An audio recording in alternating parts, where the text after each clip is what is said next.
Sveiki visi. Čia mūsų tinklalaidė knyga, kuri keičia požiūrį.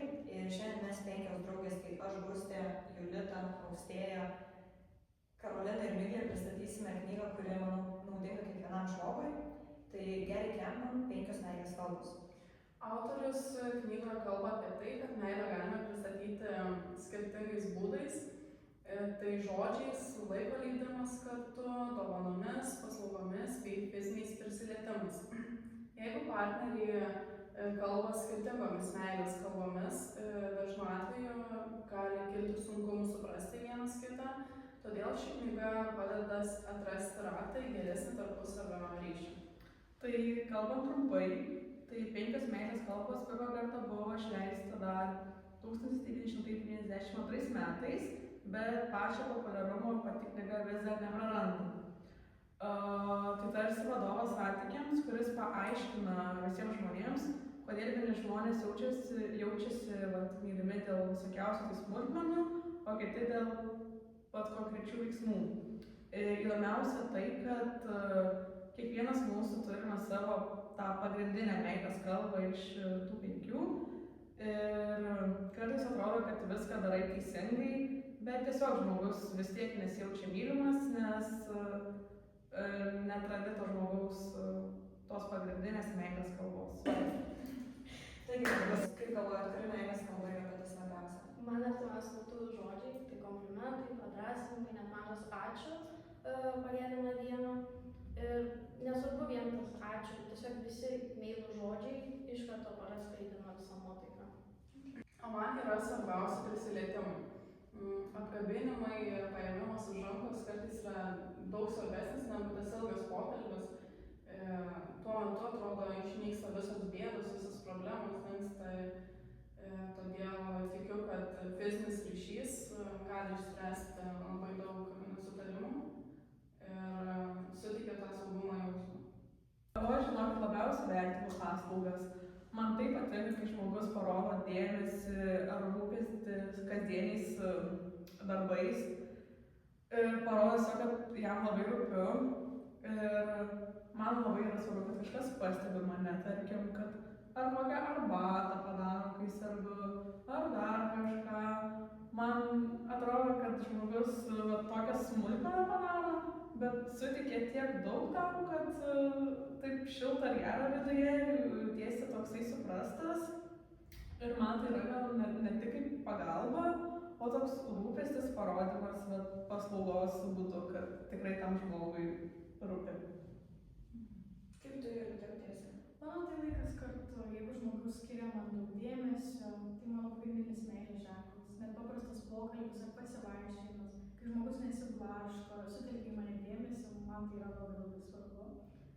Tai tokios akimirkos man parodo, kad aš jam rūpiu ir net pusvalandis skirtas man ir aš jaučiuosi labai ypatingai. Man asmeniškai tai būtų gal dovanos, čia aišku nėra kalba apie kainą ar pinigų leidimą ant manęs, bet tiesiog, kai žmogus nuperka, kad ir mažas šokoladukas ar kita kažkokia smulkmena, man iš karto atrodo, kad man apie mane pagalvojo ir tada aš jaučiuosi mylima. Tai čia nebūtinai kalbant apie santykį su antrąja puse, čia ir draugystė gali būti tas pats, jeigu draugų, pavyzdžiui, žino, kokias knygas tu mėgsti, kad ir tą pačią knygą tam nuperka, man tiesiog čia atrodo geriausias meilės išreiškimas. Ar pastebėjot savo šeimos narius, ar atkreipėte dėmesį, kokia yra jų meilės kalba? Mano mama visada dovanoja mums dovanas. Anksčiau galvodavau, kad jai tiesiog patinka pirkti ir dovanoti, bet pagalvojau, galbūt tai yra jos meilės kalba. Kartais jie atveža mums pyragėlį ar kažko panašaus paragauti, ar šiaip. Mano sesė irgi turi tokį bruožą, kad perka daiktus, aš irgi galvoju, kad čia yra tiesiog kaip liga šopinimuose. Bet jinai irgi meilę parodo taip, nes kažkokią smulkmeną nuperka ne tik man, bet ir kitiems šeimos nariams, tai jo dovanos būtų pas mane šeimoje šitas pasireiškia. Turiu dar kažką papildyti? Ne, tikriausiai. Gerai, o pavyzdžiui, mano tėtis, tai jisai niekada nesakydavo tokių gražių žodžių ar komplimentų, toksai būdavo, tiesiog padėdavo su darbais, ar kai reikia kažkur išsikraustyt, ar mokyklai kokį darbelį, tą padėdavo padaryti. Ir būtent tada supratau, kad jo meilės kalba ir yra paslaugos. Ir kažkaip dabar aš į jį žiūriu visiškai kitaip ir suprantu, kad jo tas padėjimas man ir pasako, kad va, tipo, aš tave myliu. Tai labai daug džiaugiuosi. Bet ar nėra truputį liūdna, kad kai būni vaikas, tai tau ta meilės kalba yra realiai tik viena. Tas, kad atrodo tik prisilietimas ir tik šilti žodžiai būna meilės kalba. Bet kai suaugėt dabar, jau supranti, kad tėvai tave irgi mylėjo nebūtinai prisilietimu ar gražiai žodžiais, kai jie kalbėjo gerą darbą padaryti. Ten kažką pirkdami toks, kur smagu, kad dabar suprantam, bet gaila, kad anksčiau nesupratom. Bet tam ir augam, kad Taip, augam tobulėjom. O ką tai jums davė šitą knygą, ką naujo suprasti, ką sužinoti, ką kažkokių įžvalgų šiaip turit, kas patiko? Tai aš anksčiau manydavau, kad žmogui, ką aš pasakau, kadangi mano kalba yra žodžiai, tai ką aš pasakydavau, atrodo, tiesiog nerūpėdavo ir tiesiog to nesupratau, kad jų kalba yra kita. Todėl dabar labiau vertinu ir bandau tiesiog suprasti ir kitą žmogų. Daugiau empatijos atsirado santykiai. Man tai padėjo suvokti, gal kodėl kai kurie žmonės, kai susitinkam, nori apsikabinti, kai kurie nelabai, užtenka žodžių tiesiog labas pasakyti.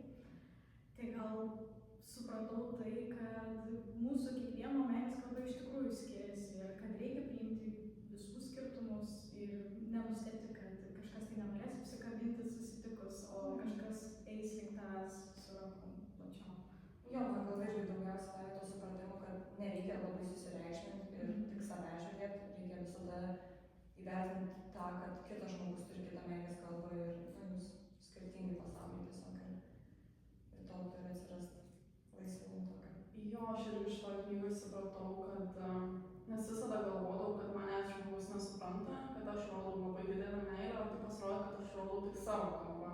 Ir man tai yra didelė meilė, o kito žmogaus neišpildžiau, atrodo, to meilės noro irgi nesuteikiau, atrodo, to pilno, nežinau, supratingumo ir nesuprato, atrodo, manęs, nors aš galvau, kad aš atiduodu viską, bet atrodo, tai buvo mano kalba, nes nesupratau tiesiog. Tai šitą knygą iš tikrųjų labai daug parodė ir kaip ir Austėja minėjo, kad tėvų meilės kalba yra paslaugos, tai mano irgi tėčio meilės kalba yra paslaugos ir irgi atrodydavo, kad kažkaip taip nefainiai čia, o dabar, po knygos iš tikrųjų supranti, kad kiekvienas žmogus turi savo meilės kalbą. Jo, pavyzdžiui, aš irgi turiu tokią draugę, kuri labai nemėgsta fizinio artumo, kai susitinki, jai nepatinka nei apsikabinti į kavą, bent per šventes, vat kaip ir tu minėjai, tai aš kažkaip paskaičius knygą tik tada supratau, kad gerai, tokia yra skirtingų žmonių ir tikrai tai mano draugiai nėra jos ta pagrindinė meilės kalba. Tai kažkaip po tos knygos aš irgi supratau, kad reikia stengti suprasti vienas kito, ne tiesiog į save žiūrėti. Aš manau, kad ši knyga yra aktuali ir šiandien, dėl to, nes daug nesutarimų kyla iš to, kad mes tiesiog nesuprantam kito žmogaus meilės kalbos, neįvertinam jo meilės kalbos ir patys parodydami tą savo meilės kalbą nesuvokiam, kad kito žmogaus meilės kalba yra kita. Ir kas yra svarbiausia, kad ta knyga naudinga yra ne tik poroms, o yra naudinga visiems draugams ar darbo viskiems kolektyvams, nes yra labai svarbu suprasti, kas kitam žmogui yra svarbu iš meilės tų kalbų. Ir būtent kai tai suvokia, viskas tampa žymiai lengviau ir atsiranda tos empatijos daugiau ir daug mažiau bereikalingų konfliktų. O kalbant apie knygos privalumus, tai man didžiausias buvo tas, kad knyga labai paprastai parašyta, nėra kažkokių mokslinių terminų, viskas taip buitinė tokia kalba, suprantama. Ir daug gyvenimiškų pavyzdžių, tai labai gerai skaitydamas iškart gali savo tą meilės kalbą nusistatyti, artimų žmonių. Tai labai faina, kad tiesiog nebuvo sunku skaityti. Ir tiesiog tikrai knyga tinkama kiekvienam skaitytojui, nebūtinai ten turi būti kažkoks mokslininkas ar labai rimtas žodžius. Jo, pritariu tau, jo, šito. Man tai įstrigo istorijos galbūt iš tavo gyvenimo, jos privertė susimąstyti apie tikrus santykius, jų iššūkius, išskirtinumus ir kaip galima suprasti kiekvieną žmogų ir pritaikytis savo asmeninėme gyvenime, kad reikia susitaikyti su kitais žmonėmis, poreikiais ir meilės kalbomis. O pavyzdžiui, vat, man, tai kadangi aš nežinojau savo meilės kalbos labai daug laiko, tai man ir buvo svarbiausia atrasti tą savo pagrindinę meilės kalbą, kad man būtų lengviau. Ir pavyzdžiui, bet jau man dabar tikrai yra žymiai lengviau pasakyti, kas man yra reikalinga, ko aš noriu ir panašiai, o visą tai palengvina bendravimą tiek su antrąja pusė, tiek su draugais, nes kai pati žinau, ko aš noriu, kažkaip galvoju ir kitiems lengviau suprasti pačią mane, tai bet man buvo labai sunku atrasti tą savo pagrindinę meilės kalbą.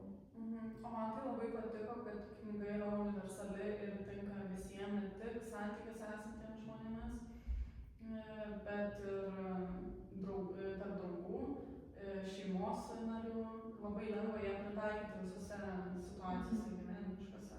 Taip, ir tada automatiškai lengviau tą ryšį sukurti su bet kuo, nes tiesiog žinai, ko tam žmogui reikia, ko reikia tau, ir tiesiog tenkini vienas kito poreikį. Aš manau, kaip mes ir minėjom, tai ši knyga tikrai išmoko empatijos, išklausyti kitą ir suprasti, kokia būtent žmogus, kokia... Kokį tiesiog Visiems svarbu kokia ta jo meilės kalba. Tai aš manau, svarbiausia, kad visos radom, ko mums reikėjo iš tos knygos, pasiėmėm labai daug gerų dalykų ir save supratom. Tai ačiū žiūrovai, kad pabaigėt žiūrėti. Tai buvo mūsų tinklalaidė apie Gary Chapman knygą 5 meilės kalbos. Tikimės, kad buvo įdomu klausyti, galbūt net paskatinome jūs perskaityti šią knygą ir atrasti savo meilės kalbą ar savo artimų žmonių meilės kalbą. Ir svarbiausia, nepamirškite ne tik mylėti, bet ir parodyti meilės kalbą